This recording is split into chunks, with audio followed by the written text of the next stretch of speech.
Hello and welcome to MS-4004. My name is Lockie and I'm here to take you through how Copilot can help you in your workday. Now before we begin, a little bit about myself. I'm based in Canberra in Australia and I am a Microsoft technical trainer.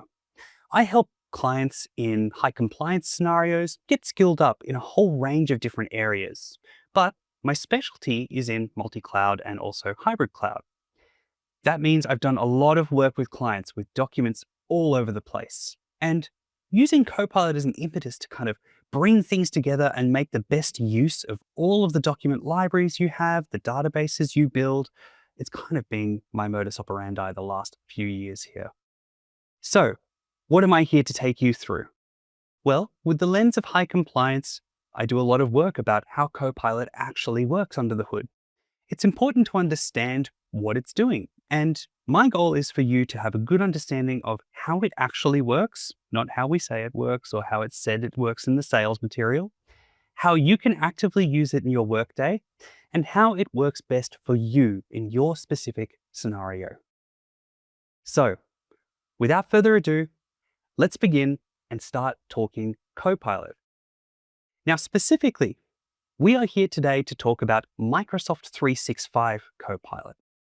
There are many Copilots in the Microsoft ecosystem, and Microsoft 365 Copilot is the one that is designed to work with all of the components of Microsoft 365 and Office 365 more broadly. So I think before we begin, it's good to get a little bit of a level set. Let's talk about what it is, what it isn't, and what it's being built upon.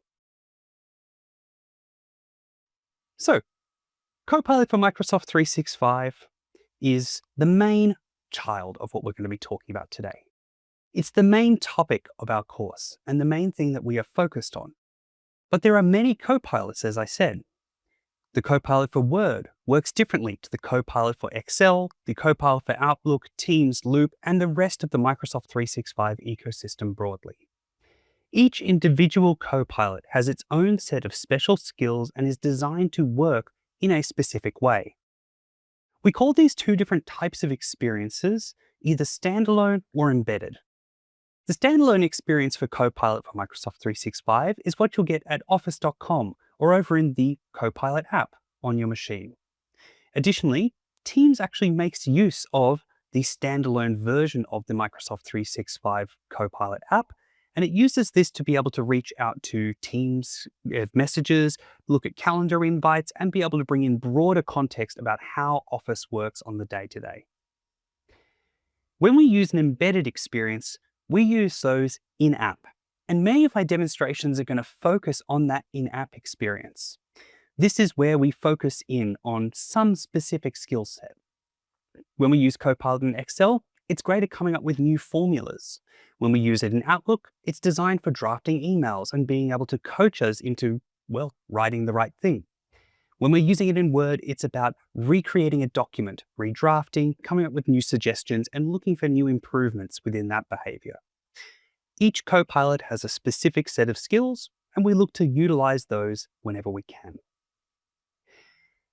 But I keep using this word Copilot, and I think it's nice to just have a little bit of a background about what a Copilot actually is. Like, what is Copilot for Microsoft 365? We know what it's going to do for us, and I'll give plenty of demonstrations about how it's going to work for you. But under the hood, it's really three separate components. The first is an LLM, or a large language model. There are many different companies out there coming up with large language models. LLMs are designed to reach out to large data sets of information and be able to find patterns in how human language is written, and a little bit of how human language is spoken as well. We use this to be able to find easy, predictable pathways. So when we say, I have a pet, what's the next word? It could be dog, it could be cat, it could be bird, but there is a pathway that we can follow, and we know what the most likely response is going to be based on the data that we originally feed in. Now, critically, LLMs are packaged and static. Your information is not used to retrain or improve an LLM. These are things that we utilize and that we update over time, but these are generally provided by an external company. Whilst we as Microsoft do make various large language models and small language models ourselves, our research team is very skilled in that area. OpenAI is the main basis for many of the different packages that we use in the LLM space. Now, away from the technical jargon, what are we adding in when you go for a Copilot? The first thing is the protections and guardrails that you come to expect with a Microsoft system. These are things that do evolve and improve over time.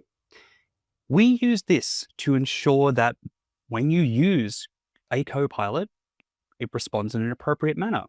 It behaves in a way that makes sense for an enterprise. You want something that you're going to use at work to feel like a tool you should be using at work. So we leverage the different pieces of our ecosystem, the different APIs we already have access to, and the great skill we already have in terms of filtering language, in terms of making sure that it is fair and responsible in its responses, and ensuring that it is grounded in a level of reality and accuracy. And the last critical piece, the thing that makes Copilot for Microsoft 365 something different, is the graph. Now, what the graph is a reach out API where we can hit an endpoint, a point in your environment that says, what's on your calendar? What's in your Outlook? What's on Teams?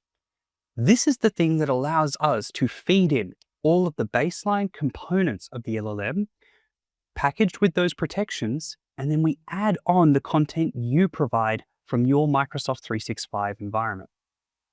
So, baseline package wrapped with all the protections and guardrails you need to be enterprise ready, and then you bring the content, the thing that makes it personalized to you specifically. That is what a Copilot is, and that is what Copilot for Microsoft 365 is when you actually use it on the day-to-day. The Copilot system is designed to be able to give you a simple, trusted place to be able to do your work. We use these LLMs in combination with the graph in order to give you that proper, seamless integration across that Office 365 suite. And additionally, you can expect that there is going to be contextually aware responses. So that is the baseline of what Microsoft 365 Copilot is and what it's going to provide for you. There is a critical thing that you do need to know about this work version of Copilot. It is license-based. So you do need to ensure that you have the correct license in your environment and that it has been enabled in your environment today. Copilot is not on by default. It is something that an organization needs to enable. Of course, right now, for non-work use, you have access to a Copilot. Over on Bing, there is a Copilot available for general use and for great web queries. But it's not designed with enterprise protections in mind. It's designed for general search terms and general use cases. If you are looking to integrate with Microsoft 365, pulling your emails and all of the things you expect out of a work environment, that's where we're going to require a license. So if you don't have access to it today, there's a couple of things that need to happen in the back end there, and that might be why. Now, let's talk about what Microsoft 365 Copilot does for you specifically.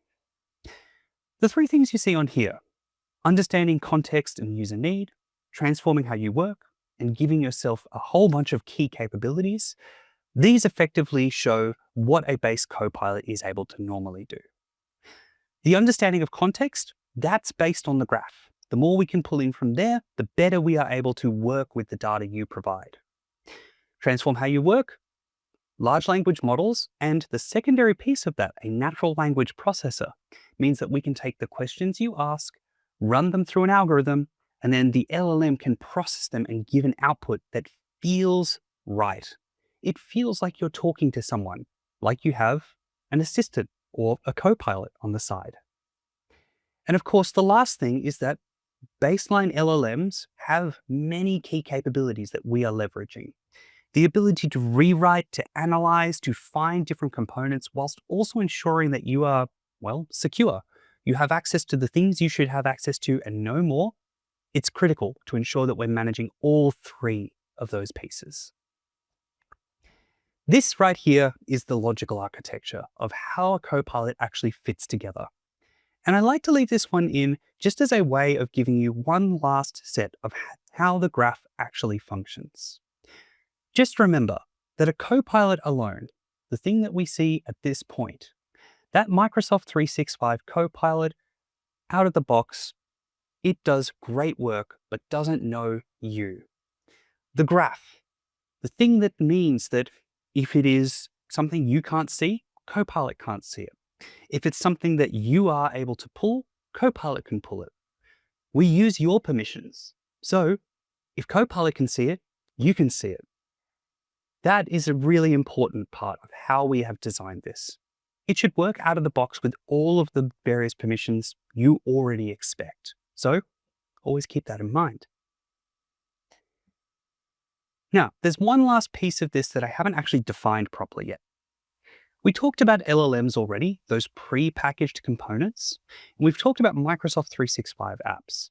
But I only really quickly went through what a natural language processing component is. One of the key things to remember with large language models, the thing that Copilot's based on, is that they don't really understand anything. It'll feel like it. They're extremely good at being able to predict what they need to say next to be accurate and say the right thing. But natural language processing is the actual thing that allows you to talk to a Copilot. It takes your language that you speak. English is the easiest example that I can think of for what we tend to talk about here. I have a dog.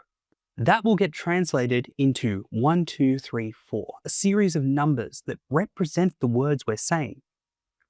Then all we need within the large language model is to find the pattern of those numbers within it.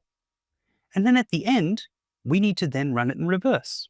We need to take the output of numbers we have and be able to feed them back into normal language. It's the 1-2, going from things you say in the way you like to say them, bringing them down, running them through an algorithm, and then outputting them back out. When you look at what it's actually doing under the hood, you'll be astonished at just how good Copilot is at being able to pick up what you need and how you need to access that info. Always remember, because of the way that the graph works, it is always based on a compliance-first opinion. If you cannot see it, Copilot cannot see it either. I know I've emphasized that already, but it's super important to say. What this does mean is that if you find that Copilot can see something that's unexpected, let your organization know. It means that you've been able to see it this whole time, and we need to get that fixed. This is an important piece of Copilot. It reaches out to all of the graph that is available. So if it is able to return something, you've always been able to see it there. Let people know if you ever see something that's not right. The last big piece I want to emphasize here, before I just show you a little bit of Copilot, is I want to talk to our responsible AI. Microsoft has, for a very long time, had a key set of responsible AI principles, and we adhere to them at all times. Responsible AI principles and practices around compliance with various government organizations and government bodies, making sure that we are using this in a way that makes sense and ensuring that you have access to the tools in a safe manner. This is our core goal. The AI tools that we have should be trustworthy. That is a key component of it. And we want to make sure that you are able to feel that these tools are trustworthy, that you can use them in the way that you expect and you can trust their output. Additionally, you should be able to be empowered to use these AI tools responsibly. We make sure that there are guardrails in place so you can use them and fall into the right space to ensure privacy and security is paramount. So always keep this in mind. We have responsible AI principles. We use this to define how these AI tools are actually designed. And we recommend that you follow those principles too. Feel free to take a look at the responsible AI principles over on learn.microsoft.com. We publish them out publicly and we're proud of them. All right, next we're going to go across and we're going to take a look at how Copilot works. And I'm going to show you just a few quick tours of some simple prompts that we can run to see how things work in our environment.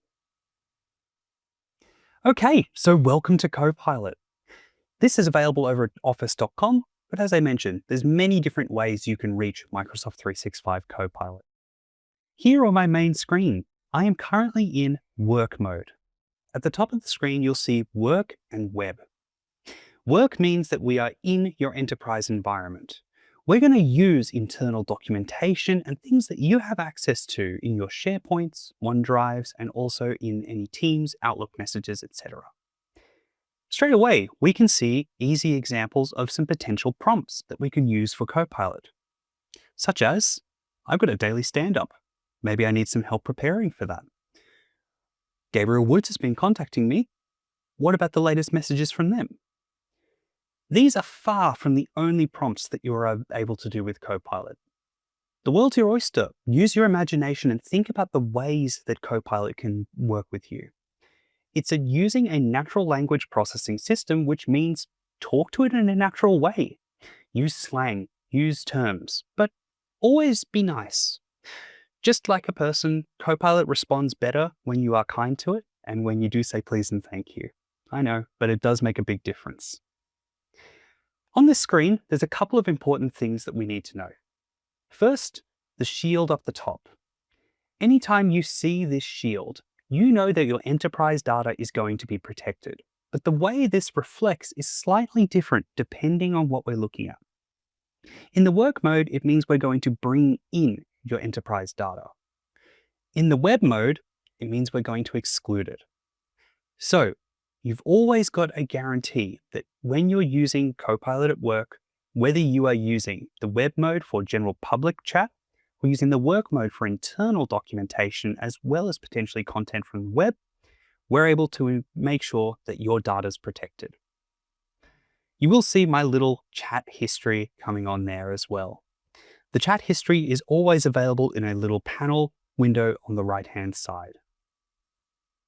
Additionally, in the three dots at the top here, you'll see there's a little web content button. Sometimes it's good to flick that web content off, and so we don't pull in things from the web and we keep things purely internal. It's your call, but it's a nice little thing to work with. Now, what we're going to do is just a pretty simple prompt here. I have a daily stand-up coming. It's pulled in my calendar invite and it's got some information. Help me prepare for the project widget daily stand-up. Copilot is now running that prompt live. It gives me details about what's actually going in. We've got some additional components from external sources. This has pulled in some emails from my inbox there. It's also got the details in the agenda from the meeting itself and even who organized it. This sort of quick overview is perfect for what Copilot is great for. We see references to each of the things that it needs to reach out to. So if you need to pull in some extra data or get some extra context, you've got it straight away. And you've even got some follow-ups here. Drafting my update will give me a little bit of summary context on those extra emails. It's very easy and it's designed to be simple to pull in extra information from these other sources. So think about how you can use Copilot in your day. Now, this is the standalone experience. Beyond this, there is, of course, all of those embedded experiences. A quick tour of some of them. This is the embedded experience in Word. You have the ability to draft new documents with Copilot, as well as using it as a rewriting and coaching tool. Either way works well for us. Whatever works well for you is the way to use it. Within Word, there is also the side panel. And the side panel is great for asking general questions. If you need to ask a question about other documents, to pull some components in, or even link in external files, that's where you're able to do that and be able to create new content from other sources. In Outlook, there's two primary skills that we've worked with. The ability to summarize email threads, number one, very important. When I get a lot of emails overnight, I want to know what's actually going on and why I got so many. A quick summary of a thread can help you get up to speed fast and works brilliantly every time. The drafting of emails, it's a longer kind of process there. Maybe you want to change the tone. Maybe you've got the core points that you want to say, but you need to find a way to put it all together, get the context right. You can use the drafting capabilities to find that right wording, change the length, change the tone, even make it into a poem if you want to. If you're using Teams, two main ways we can use it. The Microsoft 365 chat is available, so you can use Microsoft 365 Copilot's full feature set, reaching out to multiple sources and getting context. Or you can keep it contained to a single chat thread. Both are useful in different ways. The chat thread feature is great if you're trying to work out what that action item needs to be from a long set of history, or with lots of back and forth in an asynchronous world, just what actually matters to me. What do I need to be doing here? This is far from the full set, but always remember that work-web switch. If at any time you want to remove the work context and only pull from the web, ask general questions. What is an LLM? How does this work? Tell me about this animal. The sort of things that the kiddos like to look up as well. Always use that web mode. The web mode also has a nice little feature on the side, the ability to go through and change the conversation style.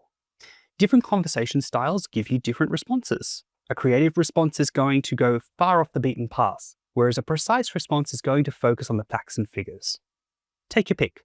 Within the Copilot for Microsoft 365, we focus more on the precise above all else.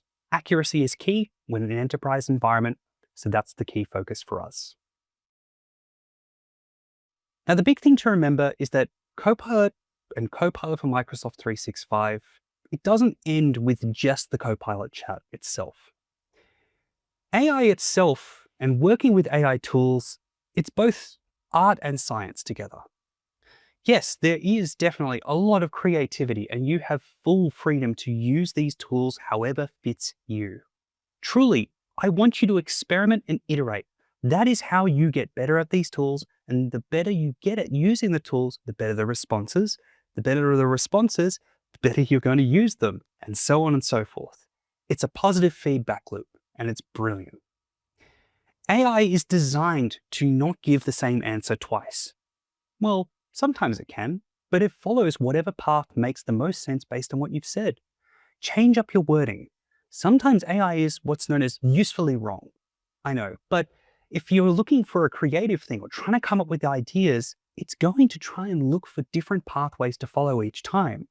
This means that we get different prompts, different thoughts, different ways of drafting or other areas to improve every time we ask. Use your different AI skill sets and use this as an experimentation. Don't treat it as a one and done, always the same. Use it as a conversational tool and a conversational partner to experiment and to test ideas with. Now, there is a number of clear best practices. You don't have to follow these, but following them will get you a better response, guaranteed, with any large language model. So of course, well applies to Microsoft 365 Copilot. First, be clear and be concise. Don't waffle on if you can avoid it. Try and keep your wording clear, try and keep it short, but don't leave things out. Always ensure that you are providing feedback if things are wrong. Ensure you add extra context if it's needed. Just try and keep it to whatever the minimum would be.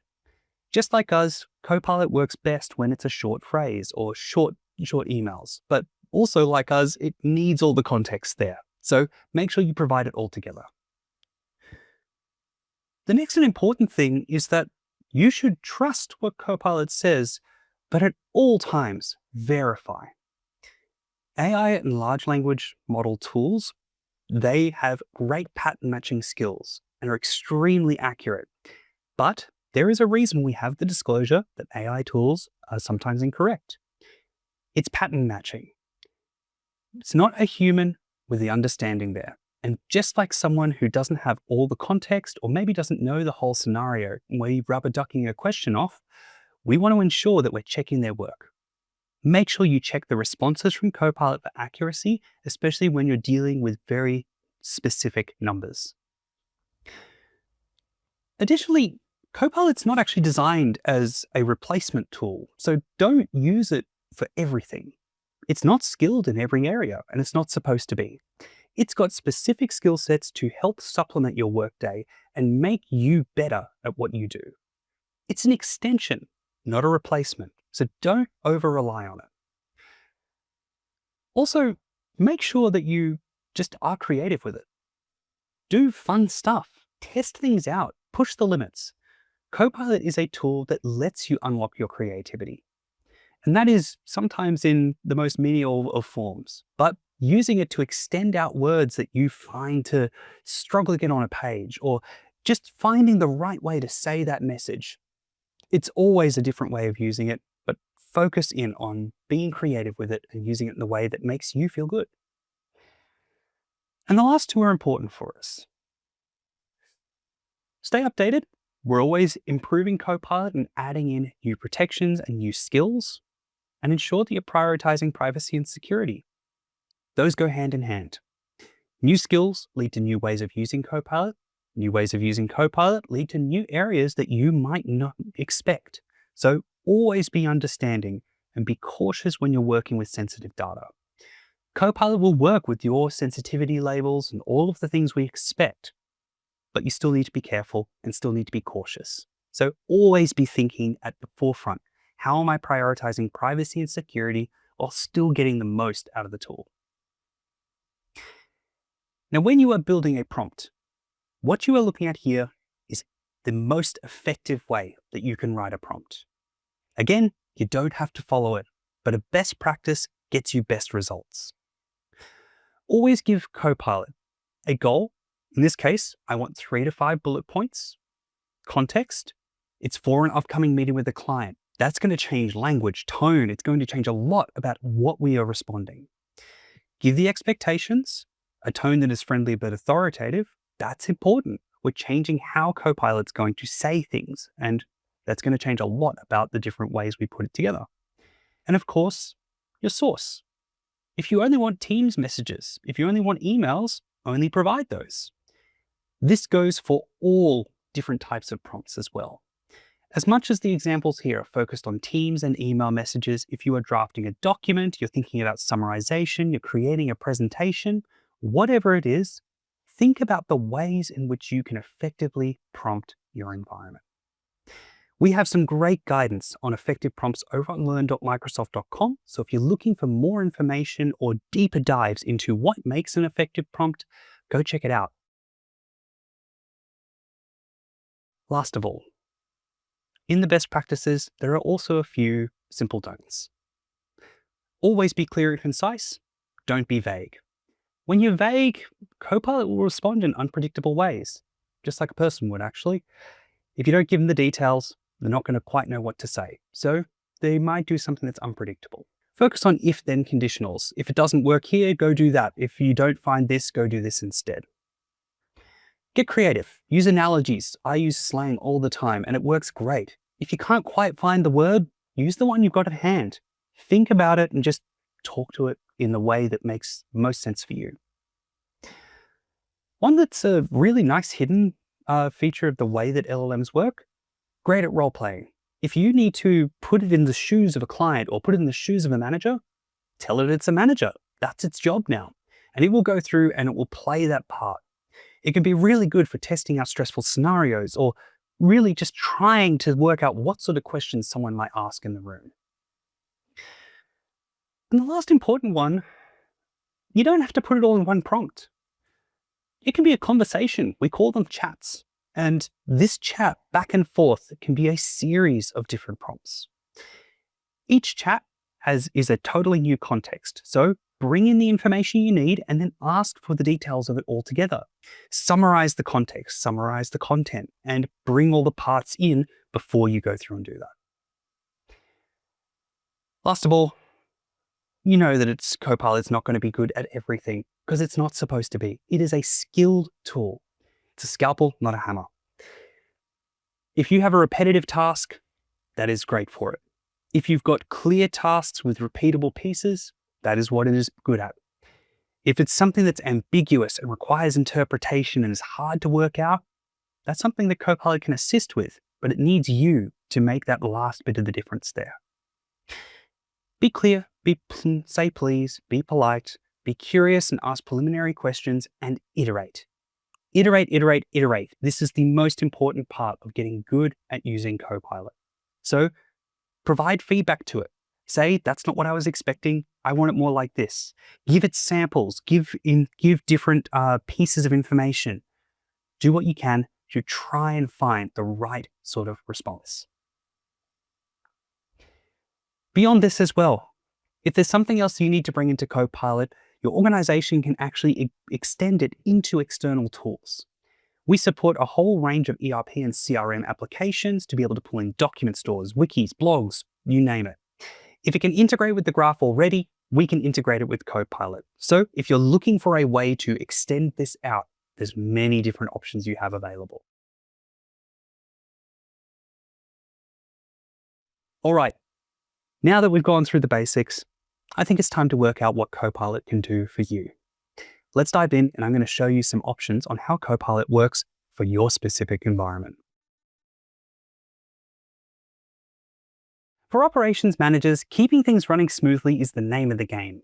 And Microsoft 365 Copilot is here to help you do just that. Whether you're managing projects, optimizing processes, or coordinating across teams, Copilot acts as a reliable partner in your daily operations. Whether you're assigning those tasks, tracking progress in Planner or Excel, or automating those reports, Copilot is embedded across the entire Microsoft 365 suite to help you work smarter, not harder. It can even be tailored to support inventory management, supply chain workloads, quality control. Whatever your operational priorities demand, it'll do the job nice. I've pulled together some practical use cases to help you hit the ground running and unlock the full potential of Microsoft 365 Copilot in your operations toolkit. Let's dive in. Okay, to get things started, we're going to head across to Microsoft Whiteboard. Now, that's available over in your App Store if you don't have it up already. I'm going to just hit launch on this one and immediately hit New Whiteboard. Now, from the get-go, Copilot is already asking if we would like some help getting some content together with Copilot. But I want to make sure that we're grounding this in a little bit of what I actually want to achieve here. We want to get a boiler installation project plan out and get a bit of brainstorming about what steps we might need to take to undertake the project. Okay, with that, let's go across into our Copilot prompt, hit suggest. We're going to bring in a prompt that I've developed earlier. First of all, there's a piece that I want to pull in initially, and this is the grounding. I'm an operations manager for ADATA, and we're installing a new boiler in the company's heating system. We're essentially telling Copilot what it is we want it to be. We want it to act as me. Now, what we are looking for is, can you provide some steps we will need to undertake in order to procure and install the new boiler? Let's go through and get this generated and get some initial points into our environment here. All right, so initially we have generated 6 notes. Each one of these notes will go onto our whiteboard, and it's a perfect collaboration space. You can invite others in, they can go through, edit the notes, add their own notations, kind of pull things together into the environment. Assess the heating needs, research boiler options, all seems pretty standard to me. Now we've got 6 currently, you can see that on the insert button there, but I think we should go with a few more. Let's hit generate and get some extra pieces into the environment here. Now we've only got the 6 so far. I think we're probably at a good state then. If we want to go any more, we're going to have to give Copilot more details about the system that we're looking to install. So for now, let's stick with what we have, hit insert, and bring these in. All right, at this moment, we can easily go and hit our categorize button. This is going to look across the commonalities between these different points and try and find ways of, well, dividing them into common patterns. We can easily regenerate this if we want to, change the different pieces of the puzzle and try and recategorize them and reshuffle them in different ways. Assessment, research, quotes, installation. Actually, that sounds like what I would want to have it as. And then we can hit keep it to ensure that those are added in. Now, as you go and add more notes to this point, whether it be you or you get Copilot to add some more, you'll be able to continuously add into the environment here. So let's actually do another suggestion. Let's get a few more pieces. Can you suggest any potential pitfalls we might encounter on the boiler installation project? Let's see if we can get some different notes in this space. We've got a few ones actually. Unexpected delays, budget overruns, the usual things we expect for project risks, as well as a few that are specific to the sorts of installation that we're looking at. All right, we'll give that generate more one more go, see if we can get a few more into the mix. This one we definitely do. It's a little bit of a broader question and we've given it some better scope. So we can see that we're easily able to generate quite a few different categorizations within this. I'll hit insert one more time. All right, we're filling the page quite badly, so I'll hit my little fit screen here just to make sure it's all on one page. And then we're going to recategorize. Categorize always works with everything that's in view, so we can see all of the details and we'll get that one recategorization to go into play. So, categorize the selected notes. Let's do it.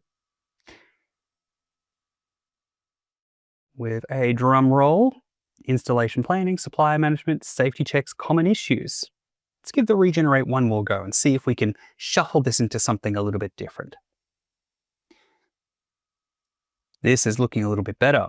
Installation, supplier and installer, system, and compliance. I think we're good with what we've got so far. We'll hit keep it, and the last thing I want to do with Copilot is to create a summarization. The summary is going to be done over in Loop. Loop is another great collaborative space, but it's designed more for text-based collaboration than the broad sort of things we get within Whiteboard. What it's doing right now is generating a summary of all of the key points. We've got 18 ideas that have been generated so far, and it's got not only the initial little pieces that we have, but a little bit of an expansion about what that could mean. If you provide more information in each of the notes, it'll provide more information in the summary. If you're happy with it, simply hit keep it, and now we have ourselves a great starting point for a whiteboard. We can regenerate that summary when we need to, and at all times you always get to know which ones Copilot has come up with versus the ones your staff have. Now that we've got some initial collaboration done, we're already at a hitch. Early stand-ups within the project are starting to cause some problems, and there's an email thread that's come through that I need to attend to.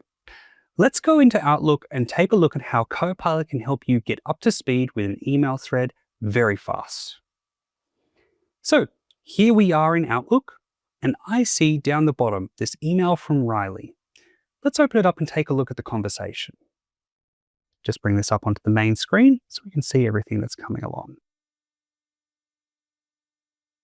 All right, now we're already quite deep into the thread. We've got a number of different replies going back and forth between different people in the environment. There's definitely some things around concerns and some potential things that have already been resolved. I don't know, it's only a couple of emails here, but I know I've been getting some side messages as well. So let's see if we can get a quick summary from Copilot to understand what's actually gone on in the environment here. At the top, there is a Summary by Copilot button. Simply clicking that will scan your email and will give you a very quick summary of, well, what you need to expect across the thread. Okay, Gabriel's raised a quick concern about the lack of attendance, so we did identify that. It's at least within the idea of I'm getting flagged into an email called stand-up attendance. We can take a rough idea there. Now, it seems to be mostly the account team that's caused these issues and he's emphasizing the importance of attending those. All right, well, we've got our core pieces of information so far. Now, while that's going through and generating, it is generating in the background there. Let's take a quick look and see if there's anything else that we can easily get out of the environment. Now, a couple of things that I've noted. We're hopeful that it'll get back on track. There's potentially some things that I might want to achieve. I think rather than the base summary, I actually want to go up into my top right-hand corner where I've got my full summarization thread here. Now, this has brought it back up. We can see that Gabriel's gotten our full details. They acknowledge the concern, set up a dedicated Teams channel. Interesting, it says you. That's actually Riley that did that. And then we committed to monitoring the participation. All right, beautiful. So we've got some various pieces already resolving what we need to there. Now, from here, we've got a couple of different ways that we can approach this. We can either start to change the way that Copilot's interacting. So maybe we could look at an understanding mode, try to engage with each of these pieces one by one. Maybe we could even go across to Microsoft 365 Copilot to get a bit of an understanding if there's other context from Teams or potentially documents that we need to pull in. But I think for now, we might actually go through and jump straight to drafting a response to the email thread. So let's do that. Up in the top right-hand corner, under Copilot, I can simply hit Reply. This is going to open up a Copilot prompt to help me, well, draft a reply to the thread. Now, we do actually have some suggested prompts already. Initially, newsletter, announcement, update, request information, short and friendly message, simple things that we could potentially use. Out of these, I think we should just actually ask something much more generic. Can you draft a response to this email thread? Keep the tone professional.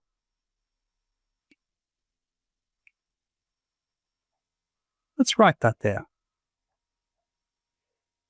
All right, let's see what we've got so far. Thank you both for addressing the concerns. Riley, creation of a dedicated Teams channel is great. Gabe, I understand the critical importance. If there's any specific attendants, I'll communicate them directly. All right. I think that's a pretty good first pass. Maybe we should try and look at the tone a little bit though. I tend to be someone who prefers a more casual tone, but I know some of you are going to prefer something in a more formal or direct space. Let's make it super direct. Let's see if we can adjust this tonality a little bit. Let's remove some of the fluff there. It's dropped out some of the filler words and it's made it a little bit more concise in some ways. Now from here, we could easily make it shorter or longer. Let's try shorter, see how short we can get. That's maybe a little too short. I think we're going to take it back to the previous draft. You can always go back to a previous draft option if you do want to change anything. And if we need to, we can easily go through and alter that tone multiple times as well. Honestly, I think this is probably nailing it though. Keeping something that's direct is the way that we should go. Now note this is all highlighted in blue. This means we're currently in the draft mode of Copilot. But when I hit keep it, we now have this put into the email. If I want to rehash any of the content here, I'll have to highlight the content I want to change and start rewriting it from there. It's a slightly different menu and it works in a slightly different way, but you still do get the ability to iterate on the content you have. Now from here, it's up to you what you'd like to do next. In the top right-hand corner, Copilot has the option to coach you through an email to see if we need to change something with tone or if there's something we could do to make your email more effective. But if you're happy with the content that you have, all you need to do is hit send and you're ready to go. Okay, next up, we're going to head across to Word and we're going to use some of the knowledge we've gathered already to actually build out a bit of a better project plan here. Essentially, what I want to do is write a report so those that are going out to procurement know what we're looking for. Let's jump straight into our Word document. We'll go nice and blank, fresh slate. And from here, we can use Copilot to start drafting out a little bit of content for us. Now immediately, Copilot is there ready to help. We have 4 little example prompts along the top, but you're under no obligation to utilize those. We can actually head straight across to the what do you want Copilot to draft, and we can start writing our prompt in there. Now I've pre-prepared one. It's quite a long one, but we'll run through why I've got this detail in here. First of all, I am the operations manager for AData. Copilot will now act as me. We're thinking about replacing the current boiler system with a furnace system. Write a report describing what is most common in commercial buildings, give me some considerations. We get some details about the building that we're working in, what details we'll have in terms of the air conditioning system and how it will potentially affect that, and average defect rates. This is detail, And you don't always need to go this detailed with your initial prompt when it comes to Copilot. However, if you have details to share, please share them with Copilot when you put them through. You will get a better reply every time. All right, with that prompt in play, let's actually just hit generate and see what first pass looks like. All right, we have quite a bit coming through. It's pulling in dollar amounts. We'll need to check references to see where that's from. It's got the defect rate comparisons in there, and they've kept those pretty generic, which is good. More just about general tips that we need to think about. We've also got the general considerations in terms of what we will need to think about. Renovations may be necessary to install ducts. Commercial building in the 70s, it's talking about structural integrities, things along those lines. Now from here, we can start to ask a few individual questions beyond what we've got in our baseline. I've chosen to keep this one by going through and starting to edit the document, and you'll notice the blue outline has gone away. So we've accepted the first draft, but it doesn't mean we have to stop from here. Over in the top right-hand corner, I can open the Copilot side pane. This is where we can ask broader questions about the document without necessarily having to make modifications. So let's just ask a simple first question. What type of boilers do most buildings use as part of their heating system? Essentially, at this point, Copilot's almost like a research tool for us. It's doing a quick reach out to get an idea about what other people are using. And it's got the context from the document. We're a 1970s building, therefore it's looking at what other buildings from the broader 20th century are using. So 3 key types, the 3 different types of boilers, boiler systems within it, and then it's also reached out to the web, which is not something that it has to do. That is enabled within your Copilot system. And we can use that to be able to look at the different types of broader boilers that are available there. Essentially, we now have quite a bit of information we've looked through. Well, what about some additional questions?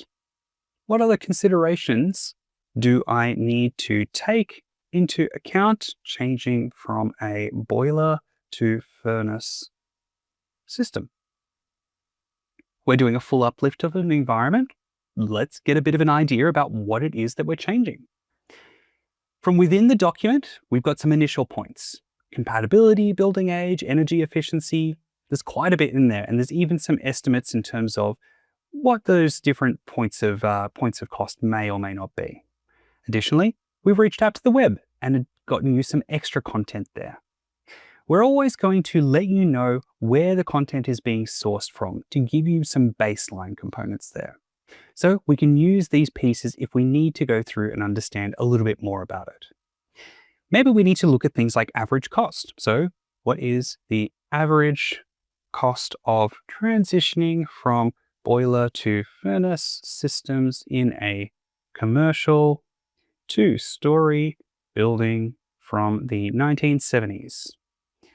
We initially asked this question in the actual prompt that wrote our document. Let's see the information that we've pulled together. We have the initial system installation, a little bit about what that's pulling through, but note it hasn't pulled anything from the external web for this. Essentially, it's been happy with the content within the document that this has provided sufficient information from us. We can continue down this path, but none of this was originally in the document itself. And in fact, much of this is being pulled from that extra components. Even down to the point, we have here in the defect rate comparisons, 2 simple pieces. Let's actually ask a question around those defect rates. What are the average defect rates for a boiler system versus a furnace system? Let's ask the question, see what it comes back with. Combing through web results. It's immediately seen we do not have sufficient info within the document itself, but it has returned that info. And then from the web, it's led out to multiple other components. It's also given us specifically where it's pulled these pieces from, what pieces of information it's pulled in, and it's given us the reference points to go back to. So we can actually backtrace and be confident about the data that we have. Last of all, maybe we just ask for one last little prompt here. Can you recap and synthesize all the data you've collated so far? It's a good last question. It's just done a big amount of research for us. Let's get a recap of it all together so we can pass it along to someone as a one and done package. Here we've got all of the details that we gathered about the different boiler types. And note, it's combined the content from web and internal. So it's gone and just meshed those together. It's got some considerations, again, pulling in from those multiple sources and bringing them into one. And then it's gone through and pulled in all of that external content around the defect rates. Essentially, we now have a full recap report that we can make use of. At this point, if you want to keep this data, you've got a few different options. We can either choose to insert the data directly, so hit that insert button there. And if that doesn't go through immediately, no stress at all. Copilot is a selectable option, so you can simply copy the information you have and paste it straight in. You can always paste it in directly into the same document, into something fresh, whatever you need. But right now we have a shareable, easy place to go back to when we want to actually look at some of the information we've just gathered. Okay, we've just gathered a lot of information from a lot of different sources. I think it's about time we try and work out a nice way to present it. So let's head across to PowerPoint and use Copilot to take our existing document and find a nice presentation style that's going to work well. We'll open up a blank PowerPoint presentation at this point, and immediately Copilot is ready to help. Create a presentation with a file, it's all there. We're just going to hit create a presentation, and I am going to grab the link from the file that we've just created before. And here is our boiler analysis document. Let's hit go and see what Copilot comes up with, ready in just 2 ticks here. All right, we're already in. It is pulling in all of the different titles that we have, pieces of information, relevant topics, all of the things that I would expect out of the document itself. Note the reference points here. There's nothing stopping you using multiple document sources if you need to. But I like to try and stick it to one nice summary document so I've got a clear pattern I can follow. All right, first of all, I think this impact to air conditioning, that needs to be a little bit higher. We want that somewhere around the same place as the considerations. Additionally, for the audience that we're going to, I don't think defect rates is appropriate to talk to them. We'll come up with another conversation topic on that. So let's delete that topic out of there. Last of all, I think an FAQ section could be good. FAQs for the topics above. Let's simply just ask Copilot to add another section at the end, and it will go through, look for its templates and look through the content it can generate and see what we can come up with. Now, I think that's maybe a few too many in there, but we can always edit and modify the slides later. At the moment, we're just interested in layout, and then we can go through and work with the nitty-gritty beyond that point. Okay, I'm ready to generate, so let's hit generate slides and see what we get. There is a lot of moving parts in this, so let's get Copilot to go through and generate the slides bit by bit. What you'll see is that it's going to make each slide by going through, coming up with some content in terms of both relevant images and titles that we can utilize to fill out the presentation. We've got some different agenda items coming through, quick summaries of what we can expect to find on each slide. And then once we actually have a completed slide deck, we can go through and we can use Designer to change all of the information that's present, the way that it's laid out or what's seen. Always note, you do actually have the ability to use your own branding through Microsoft 365's template solution. Go feel free to check that out if you want to look at that or how to bring in your own custom library of images. Now, I'm going to hit keep it at this stage because I want to go take a look at each of these pieces of the presentation directly. First, let's look at the types of boiler systems here. Now, I usually like to add speaker notes in so I know what I'm going to be saying. So let's see what Copilot's done. We've got the slide reference of where it's come through. And in fact, it's actually brought in the reference content directly. Boiler systems are common in commercial buildings. It's got all of the pieces there for me ready to talk to. If I wanted to modify that, I can absolutely go and add speaker notes to each slide or request on certain slides if I need it, or even using the Copilot side pane that we have over here, I could just ask for speaker notes for a certain slide and then bring them across on my own. Essentially, world's your oyster. Now, what we're going to do is just see if we can modify some components of our slide deck so far. First of all, I think an image could be nice to spice this slide up a little bit. So let's go through and see if we can add an image to the slide itself. So let's ask Copilot to add an image to slide 3. The image should contain elements relevant to the slide contents. Let's see how we go when this happens. So we've asked it to add an image to slide 3. What do you think we're going to get as a response back? It's looking through it. Here's some potential images we can use, and it's using Designer. Designer is our AI tool to be able to go through and add in some different initial images. Now, I don't know if they're the most relevant ones that I've got initially. I think we could probably have a second cut at that, but it's demonstrated things nicely for us. We can also see the content library and saying that it's come from the Microsoft 365 content library. Now, from here, we do also have some additional questions we can start asking. So, what is the average lifespan? Maybe what's the average cost of transitioning? The usual sorts of things that we've been asking before. Let's actually do exactly that though. So, what is the average lifespan of a boiler heating system versus a furnace heating system? I know we asked this question before in our document, but there's a reason I want to do it like this.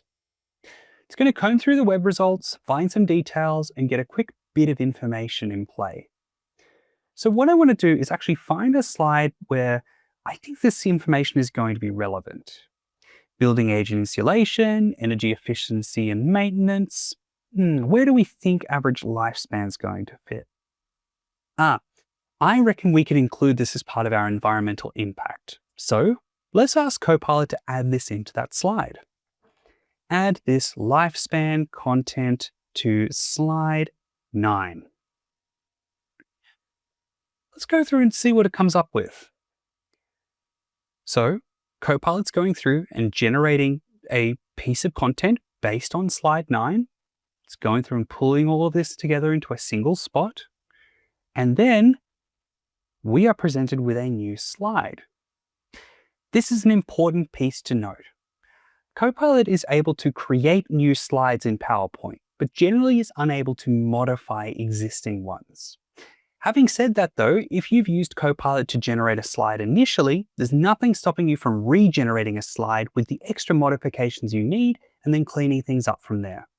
Always keep that in mind. If there is something you want to change within the content of a slide, the easiest way to do it is simply to go through, ask for a reformat, ask for a different piece of wording, and then copy it across so you can put it into the exact right spot.